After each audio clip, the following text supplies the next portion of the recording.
Jason अपनी part time job पे थे और वह न्यूज को याद कर रहे थे जहाँ पे एक थग्स की गैंग का किसी ने मर्डर कर दिया था। जेसन को पता था कि उनकी बैंड बच चुकी थी, क्योंकि अगर वो दोबारा देख रहे थे तो ये चीज साफ साफ जॉन ने करी थी। तभी जेसन के काउंटर पे कोई आया और ये वही थग था जिसने जेसन को धमकी दी थी। थग ने अपना हाथ काउंटर पे रखा और कहा कि वो उसके प्रोडक्ट को कैलकुलेट करें। थग के पीछे उसके गैंग मेंबर के बाकी के हेड्स भी थे। जेसन इस सीन को देख के बहुत ज्यादा डर गए थे और पीछे दीवार पे जाके भिड़ गए थे। जेसन जब होश में आए तो उनके सामने कस्टमर थे और कस्टमर पूछ रही थी क्या जेसन ठीक थे। जेसन ने माफी मांगी और वहां पे ऑर्डर को कैलकुलेट कर दिया था। जेसन को पता था कि वो इस स्टेट में काम तो नहीं कर सकते थे, तो उन्होंने डिसाइड करा कि वो अगले दिन पार्ट टाइम जॉब से ब्रेक लेंगे। जेसन अपने आप से पूछ रहे थे कि क्या उनकी वजह से लोगों की डेथ हो रही थी। जेसन अपने घर पे आ गए थे और वो वहाँ पे जॉन का कैटलॉग देख रहे थे और वो समझ गए थे कि ये असैसिन सच में बहुत ज्यादा क्रेजी है। मगर जॉन जेसन को हार्म नहीं कर सकते हैं क्योंकि वो उनके समनर है। मगर जेसन को अभी भी ये चीज स्केरी लग रही थी। जेसन ने वहाँ पे जॉन को समन करा, मगर समन होने से पहले वहाँ पे एक स्क्रीन आई जहाँ पे जॉन के लिए सेटिस्फेक्शन की रेटिंग मांगी जा रही थी। जेसन भी देख रहे थे कि ये सच में कैटलॉग था। जेसन ने जॉन से कहा था कि वो टीवी देखें, मगर जॉन ने वहाँ पे जाके मर्डर कर दिया था, तो वहाँ पे 1 स्टार बिल्कुल बनता था। मगर जेसन वहाँ 1 स्टार देना तो चाहते थे, मगर जेसन इतने हार्टलेस नहीं थे, तो उन्होंने वहाँ पे 3 स्टार की रेटिंग दे दी थी। और कारण ये था क्योंकि जेसन की मदर एक वाटर प्यूरिफायर कोऑर्डिनेटर थी, तो उन्हें पता था कि 1 स्टार की रेटिंग कितनी बुरी हो सकती है। तो जेसन के पास भले ही कितनी कंप्लेंट थी, तो वो वहाँ पे 1 स्टार तो नहीं दे सकते थे। रेटिंग के बाद वहाँ पे जॉन समन हो गए थे। जॉन ने जेसन को 3 स्टार के लिए थैंक यू कहा और कहा कि वो और ज्यादा हार्ड वर्क करेंगे। जेसन जॉन को देख के सोच रहे थे कि ये बंदा इनोसेंट तो लग रहा था, और क्या सच में इसी ने मर्डर करा था। जेसन ने जॉन ने पूछा कि क्या जो लोग पिछले दिन उनके घर पे आए थे, तो क्या उन्होंने ही उनका मर्डर करा था। जॉन ने बहुत ज्यादा पॉजिटिव होके बताया कि ये बात बिल्कुल सही थी। जेसन भी वहाँ शौक में सोच रहे थे कि यही बंदा उनके सामने कल्प्रिट था और उनके सामने जो पर्सन खड़ा था वो सच में एक मर्डरर था। ये बातें सोचते हुए जेसन की बॉडी पैनिक में आ रही थी। जेसन ने अपने आप को शांत करा क्योंकि उन्हें पता था कि जॉन उन्हें हार्म नहीं कर सकते थे। जेसन ने जॉन से पूछा कि उन्होंने ऐसा कैसे करा था, क्योंकि जॉन को गुंडों के ऑफिस के बारे में नहीं पता था। जॉन ने बताया कि जब वो लोग वहाँ पे आए थे तो उन्होंने मार्क को परस्यूट को उन पे प्लांट कर दिया था। जेसन ने जब मार्क को परस्यूट सुना तो उन्हें लगा कि ये एक तरह की स्किल थी और पूछा कि उन्होंने इतना कुछ क्यों करा था। जॉन ने बताया क्योंकि वो लोग थ्रेट फैक्टर थे और एडवांस में डील करना ही बेटर था। जेसन कह ही रहे थे कि उन्होंने इस चीज का ऑर्डर नहीं दिया था। जॉन ने बताया कि कारण था थर्ड लॉ। जॉन ने सिंपली बताया कि वहाँ पे एब्सोल्यूट एविडेंस थी, मगर क्योंकि समनर डेंजरस सिचुएशन में थे तो वो चीज इग्नोर हो गई थी। जेसन ने पूछा कि क्या अगर ये ऑर्डर दे कि जॉन जेसन को मार दे तो क्या ये चीज डिसोबे होगी। जॉन ने कहा कि ऐसा ही होगा। जेसन ने कहा कि मगर वहाँ पे कोई भी एक्चुअल थ्रेट नहीं था और ये सब एक तरह से जॉन की जजमेंट थी। जॉन ने कहा कि ये बात सही थी और आर्टिकल 3 बहुत ज्यादा बोर्डली इंटरप्ट करा जा सकता है, और उनके व्यू में वहाँ पे जो गुंडे आए थे वो एक दिन तो जेसन की लाइफ के लिए बहुत ज्यादा थ्रेट बनने वाले थे, तो ये बहुत ज्यादा रीजनेबल जजमेंट थी। जेसन ने जॉन को साइको कहा, मगर उन्हें इस बात के लिए बुरा लगा तो उन्होंने जॉन से माफी मांगी। जॉन कह ही रहे थे कि ये बात ठीक थी और वो ऐसे वर्ड्स को खुद के बारे में सुनते रहते थे। बात ये नहीं थी कि जेसन ये बात नहीं समझ रहे थे, मगर ये चीज बहुत ज्यादा डेंजरस थी, क्योंकि अगर वो अज्यूम करे कि जेसन एक दिन जॉन के साथ सड़क पे घूमते जा रहे हैं और अगर गलती से उनका कंधा किसी से भिड़ा और वहाँ पे सामने वाले पर्सन ने जेसन को बात सुनानी शुरू कर दी, मगर वो पर्सन जेसन पे सच में हार्म नहीं है, तो जॉन के लिए वहाँ पे इंटरप्शन होगी गिफ्ट रैप्ड हेड।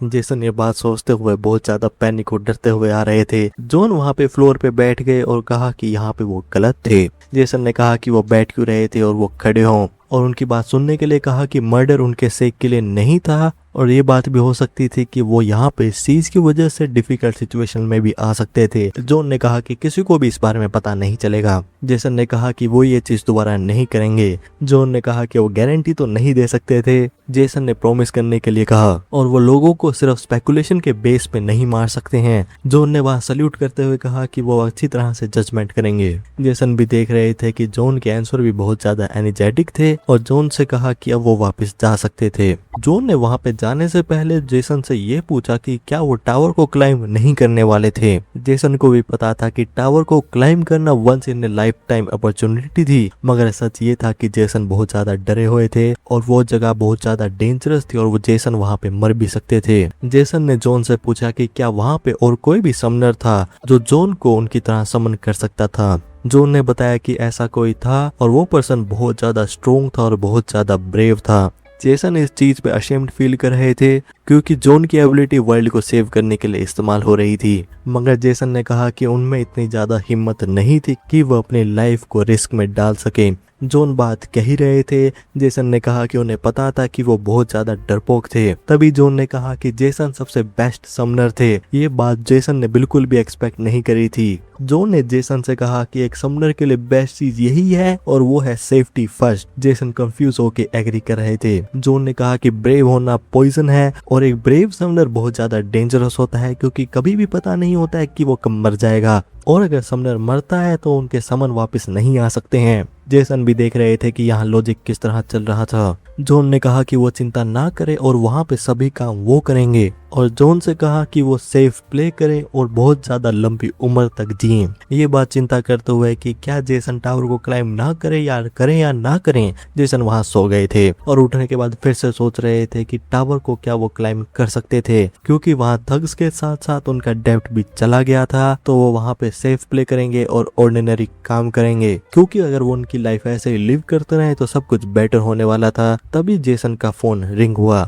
और ये फोन था उनके फादर का। जेसन ने पूछा कि क्या उनका रिहैब अच्छी तरह से चल रहा था। जेसन को उनके फादर ने बताया कि उन्हें एक बड़े हॉस्पिटल में मूव करना होगा और जेसन को पता चला कि उनकी मॉम फायर्ड हो चुकी थी। जेसन के फादर ने कहा कि वो चिंता ना करें और उन्होंने कॉल इसलिए करा था कि जेसन ने उनके पास कांटेक्ट नहीं करा था। जेसन ने कहा कि वो उन्हें नेक्स्ट टाइम मिलेंगे और साथ में कुछ खाएंगे भी और कहा कि वो अपने आप को ज्यादा ओवरवर्क ना करें। कॉल वहाँ पे खत्म हो गई थी और जेसन ने डिसाइड कर लिया था कि वो टावर में जाएंगे। जेसन इधर उधर से कुछ सेफ्टी का माल ले आए थे जो कि ज्यादा यूजफुल तो नहीं लग रहा था। जेसन ने डिसाइड करा कि वह वहाँ पे फर्स्ट फ्लोर पे जाएंगे और वहाँ पे वो बस एक झलक लेंगे और वापस आ जाएंगे और अगर ये ज्यादा डेंजरस हुआ तो वो उसी समय एग्जिट कर देंगे। और ये चीज ठीक थी क्योंकि उस दिन जेसन ने अपनी पार्ट टाइम जॉब से लीव ली थी, तो जेसन ने सबसे पहले समन करने का डिसाइड करा। तभी जेसन ने डिसाइड करा कि उन्हें क्रेजी जॉन पे ज्यादा उम्मीद करने की जरूरत नहीं थी और वो कुछ और भी समन कर सकते थे और क्या पता कि कुछ वो लेजेंडरी स्पेशल रेयर रैंक को पुल कर लें। तभी स्टेटस विंडो आई कि रैंडम समन अवेलेबल नहीं है और वो इस चीज को 30 डेज में एक बार ही इस्तेमाल कर सकते हैं। जेसन ने भी देखा कि यहाँ पे कूल डाउन पीरियड था, तो जेसन ने हार मान के जॉन को समन कर लिया था। जॉन ने वहाँ पे अपनी स्क्रिप्ट वाली लाइन बोली। जेसन देख रहे थे कि जॉन को ये बात नहीं पता थी कि जेसन ने किसी और को समन करने के बारे में सोचा था। जेसन ने जॉन को वेलकम करा और जॉन को बताया कि ये डिसाइड हो गया था कि वो टावर में एंटर कर रहे थे। जॉन भी खुश हो गए और पहले जेसन को कहा कि वो बहुत ज्यादा ब्रेव थे और कहा कि वो अपने वर्ड को वापस ले रहे थे और वो इतने भी ब्रेव नहीं थे। जेसन ने कहा कि वो चिंता ना करे क्योंकि वो इस चीज को बस टेस्ट करने वाले थे और बाहर आने वाले थे। जॉन ने कहा कि जेसन बहुत ज्यादा वाइस भी थे। जॉन ने जेसन के इक्विपमेंट को फेंक दिया था और कहा कि वो इतने फालतू सामानों को इस्तेमाल ना करें और इसकी बजाय जॉन उनके टूल और हंटिंग डॉग बनने वाले थे। जॉन ने कहा कि जब वो टावर के अंदर जाए तो जेसन को वहां पे कुछ भी करने की जरूरत नहीं थी। जेसन वहां थोड़ा अनश्योर थे मगर उन्होंने एग्री कर लिया था। तभी वहां पे स्टेटस विंडो आई कि क्या वो कोरिया के ब्लैक टावर में एंटर करना चाहते थे और करंट फ्लोर था फ्लोर 1। जेसन ने वहां पे फ्लोर में जाने का डिसाइड कर लिया था और जेसन और जॉन एंटर कर रहे थे कोरिया के ब्लैक टावर के फर्स्ट फ्लोर में। इस समय जेसन जहां पे बहुत ज्यादा डरे हुए थे, जॉन कैजुअली वहां पे जाते जा रहे थे। जेसन और जॉन टावर में टेलीपोर्ट हो रहे थे और इस समय जेसन की हालत बहुत ज्यादा बुरी थी और वो बहुत ज्यादा बुरी हालत में चिल्लाते हुए टेलीपोर्ट हो रहे थे और फाइनली जेसन और जॉन टावर के अंदर आ चुके थे। जेसन को पता था कि फर्स्ट फ्लोर एक कंप्लीट वेस्ट लैंड था। तभी अचानक से जेसन की तबीयत खराब हो गई और ये सब टेलीपोर्टेशन की वजह से था। जॉन कह रहे थे कि वो इस चीज से यूज टू हो जाएंगे और जेसन और जॉन सेफ जोन से आगे आ गए थे। तभी वहां पे स्टेटस विंडो आई जिसमें लिखा हुआ था कि फिजिकल एबिलिटी लेवल 1 के अकॉर्डिंग इंप्रूव हो चुकी थी और कैरेक्टरिस्टिक्स और कॉम्बैट स्किल भी इस्तेमाल करने के लिए रेडी थी। जेसन भी एक प्लेयर की फीलिंग को समझ सकते थे। पहले फ्लोर का मिशन था कि वो 5 टफ स्किन ग्रब्स को डिफीट करें और टाइम लिमिट थी 2 आवर्स। जॉन ने बताया कि वहां पे ग्रब सामने ही थे। टावर का पहला फ्लोर एक पर्सन की स्किल को टेस्ट करने के लिए है और ग्रब्स का कॉन्सेप्ट स्केयर क्रोज की तरह है, क्योंकि वहां पे अटैक पावर ऑलमोस्ट नहीं है मगर उनकी स्किन इतनी टफ है तो उन्हें मारना बहुत ज्यादा मुश्किल है। जेसन को पता था कि बाकी प्लेयर्स को एक ग्रब को कैच करने में 30 मिनट लग गए थे, मगर क्योंकि जेसन भी एक प्लेयर बन चुके थे तो उन्होंने कहा कि वो फर्स्ट वन को ट्राई करेंगे। जोन पीछे से कह रहे थे कि उन्हें ऐसा करने की जरूरत नहीं थी। जेसन एक ग्रब के आगे सामने आ गए थे, तभी उन्होंने रियलाइज करा कि उन्हें एक वेपन चाहिए था और जोन से एक वेपन को मांग ही रहे थे। तभी वहां पे जेसन के पीछे ग्रब खड़ा हुआ। जेसन ने वहां पे डेंजर को फील कर लिया था और जोन से कहा कि उन्हें मदद चाहिए थी। जोन ने वहां पे जेसन को कहा कि बहुत अच्छा डिसीजन लिया गया था। जोन एक मूवमेंट में जेसन के आगे टेलीपोर्ट हो गए थे और एक पंच में उन्होंने ग्रब को डिफीट कर दिया था। जोन ने फिर बाकी ग्रब्स की तरफ अटैक करना शुरू कर दिया था। जोन ने सभी ग्रब्स को ऊपर की तरफ पुश करा और फिर वहां पे अपने ब्लेड से सभी के ऊपर अटैक कर दिया था। सभी ब्लेड वहां पे ग्रब्स की तरफ हिट हो गए थे। जोन ने फिर इस्तेमाल करा ब्लेड एक्सप्लोजन और सभी ग्रब्स वहां पे ब्लास्ट हो चुके थे। जेसन भी इस चीज को देख के बहुत ज्यादा इंप्रेस फील कर रहे थे, क्योंकि वहां पे इंस्टेंट किल था। अनाउंसमेंट हुई कि फर्स्ट फ्लोर वहां पे क्लियर हो चुका था और जेसन का लेवल अप भी हो गया था। रिवॉर्ड था 100 ग्राम मैजिक स्टोन। बाद में आई नोटिस विंडो जिस पे लिखा हुआ था कि जेसन को मिली थी S++ रैंक और उसका रिवॉर्ड था एक प्लेटिनम बैज। जेसन को इस समय बहुत ज्यादा मजे आ रहे थे, क्योंकि उनके लिए ये चीजें बहुत ज्यादा इजी थी और उन्हें लग रहा था कि वो बहुत जल्दी रिच भी बनने वाले थे। मगर जेसन को उस समय ये बात नहीं पता थी, क्योंकि जो नोटिस विंडो जेसन को दिखी थी, बाकी हर एक प्लेयर को साउथ कोरिया में वो विंडो दिख रही थी। जेसन और जॉन टेलीपोर्ट होके वापस आ चुके थे। अनाउंसमेंट विंडो में लिखा हुआ था कि अब वो सेकंड फ्लोर को चैलेंज कर सकते थे और उन्होंने ब्लैक टावर से एग्जिट कर लिया था। जेसन ने देखा जैसे ही फ्लोर क्लियर होता है वो इंस्टेंटली वापस आ जाते हैं। टेलीपोर्टेशन के बाद फिर से जेसन की हालत खराब हो चुकी थी, मगर वो सरप्राइज थे कि वहां पे सच में 5 मिनट ही लगे थे। जोन ने जेसन के काम को अप्रिशिएट करा। जेसन ने कहा कि उन्होंने कुछ नहीं करा था और वो साइड में खड़े हुए थे। जोन ने कहा कि उन्हें बस ऐसा ही चाहिए था और ये चीज बेस्ट थी। जेसन ने सुना तो था कि जब बाकी प्लेयर ने ग्रब्स को डिफीट करा था तो वो बहुत ज्यादा एक्सॉस्टेड हो गए थे, मगर ये चीज जेसन के लिए सिंपल थी और उन्हें वहां पे अवार्ड्स भी मिले थे और उनमें से एक था एक magic stone. Magic stone current industry का बहुत ज्यादा इंपॉर्टेंट रिसोर्स, जिसका प्राइस टावर के अर्ली डे के क्रिएशन से कम तो हो गया था और फिलहाल प्राइस चल रहा था 50,000 वॉन पर 100 ग्राम। और 20 साल हो चुके थे कि ब्लैक टावर अलग अलग कंट्रीज में देखे जा रहे थे, तो ऑर्डिनरी पीपल को भी टावर के कॉमन सेंस के बारे में पता था, मगर प्लेटिनम बैज जिसके बारे में जेसन ने कभी भी नहीं सुना था। जेसन बहुत ज्यादा खुश हो रहे थे क्योंकि उन्होंने 3 मिनट में 50,000 वॉन अर्न कर लिए थे। जोन वापस टीवी देखने बैठ गए थे। तभी जेसन ने वहां पे फूड को ऑर्डर करा और जोन को खाने के लिए बुलाया। जोन ने पूछा कि क्या ये फूड स्पाइसी था। जेसन ने बताया कि उन्होंने रेगुलरली ऑर्डर करा था, क्योंकि जोन ने कहा था कि वो स्पाइसी को नहीं खा सकते थे। जोन ने कहा कि उन्हें स्मेल तो स्पाइसी की आ रही थी। जेसन समझ गए थे कि जोन बिल्कुल भी स्पाइसी फूड को टॉलरेट नहीं कर सकते हैं, मगर जोन ने खुशी खुशी खाना शुरू कर दिया था। जेसन ने जोन से पूछा कि क्या वो इसी तरह बात करते हैं। जोन ने बात का मतलब पूछा। जोन ने कहा कि उनके बातों की एंडिंग अलग थी, ट्रांसलेशन अलग है, लेकिन जोन यहाँ पे लाइन की एंडिंग कुछ एक वर्ड कह के कर रहे हैं। जोन ने बताया कि कारण ये था कि उनके पिछले समनर बहुत ज्यादा पहले समय के थे। जेसन ने वहां पे एक्स बॉयफ्रेंड इन्फ्लुएंस के बारे में सुना था, तो इस केस में ये एक एक्स समनर्स इन्फ्लुएंस था। जोन ने कहा कि अगर ये अनकंफर्टेबल था तो वो इसे चेंज कर सकते थे।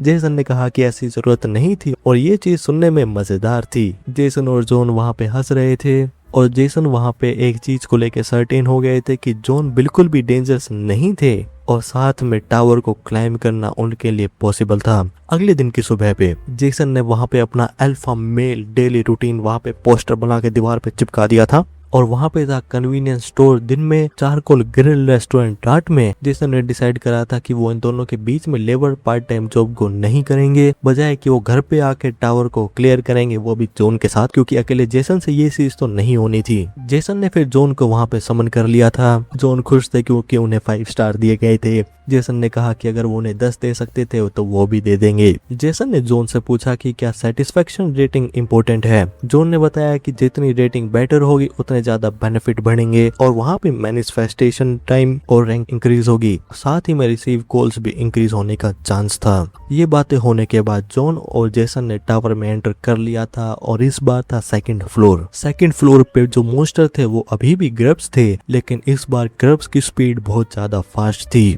जेसन देख रहे थे कि सेकंड फ्लोर के ग्रब्स थोड़े ट्रिकी थे क्योंकि वो बहुत ज्यादा मूव कर रहे थे और सोच रहे थे कि वो सेकंड फ्लोर में क्या करें। जॉन ने कहा कि उन्हें करने की जरूरत नहीं थी क्योंकि उसका टाइम भी नहीं लगेगा और ये चीज सिर्फ 3 मिनट में हो जाएगी। जेसन वहां अटैक करने जा रहे थे और कह रहे थे कि वो इस चीज को जल्दी खत्म करके उन्हें घर पे एस्कॉर्ट कर देंगे। जेसन ने जॉन से पूछा कि क्या वो फिर से चिकन खाना चाहते थे। जॉन ने वहां पे थैंक यू करा और अपने ब्लेड से ग्रब्स पे अटैक कर दिया था। ग्रब्स वहां डिफीटेड होते जा रहे थे। जॉन भी देख रहे थे कि ये चीज बहुत ज्यादा क्रेजी थी क्योंकि सेकंड फ्लोर इजिली क्लियर हो गया था। रिवॉर्ड था 200 ग्राम मैजिक स्टोन और उसके बाद आया नोटिस कि वहां पे आई थी S++ रैंक और रिवॉर्ड था एक प्लेटिनम बैज। जेसन भी देख रहे थे कि फिर से S++ और क्या ये चीज इतनी इजी होनी आसान थी क्योंकि ये चीज फास्ट थी, बहुत ज्यादा फास्ट थी और जेसन अपनी मॉर्निंग की पार्ट टाइम जॉब से पहले इस चीज को कर सकते थे। उसके बाद जेसन और जॉन आ गए थे 3rd फ्लोर पे और यहाँ पे थे ग्रब्स लेकिन ये थे आइस कोल्ड। जॉन ने जेसन से कहा कि उनकी लैंडिंग इंप्रूव हो गई थी और वहां पे 3rd फ्लोर उसी समय क्लियर हो गया था। फिर से नोटिस आया कि same S+ rank, same awards. उसके बाद जॉन ने क्लियर करा 4th फ्लोर, उसके बाद 5th फ्लोर। जेसन और जॉन वहां पे टाइम पास में फ्लोर्स को क्लियर करते जा रहे थे। जेसन ने वहां पे फिर 5 S++ रैंक को कलेक्ट कर लिया था और उसके प्लेटिनम बैजेस को, जिस वजह से उन्हें एक स्पेशल पर्क को दिया जा रहा था। जेसन ने भी देखा कि स्पेशल पर्क कौन सी थी। स्पेशल पर्क थी अवेकनिंग ट्रेड एनहेंसमेंट, जिसका स्पेशल इफेक्ट ये होगा कि वो वहां पे 2 समन्स को एक साथ समन कर सकते थे।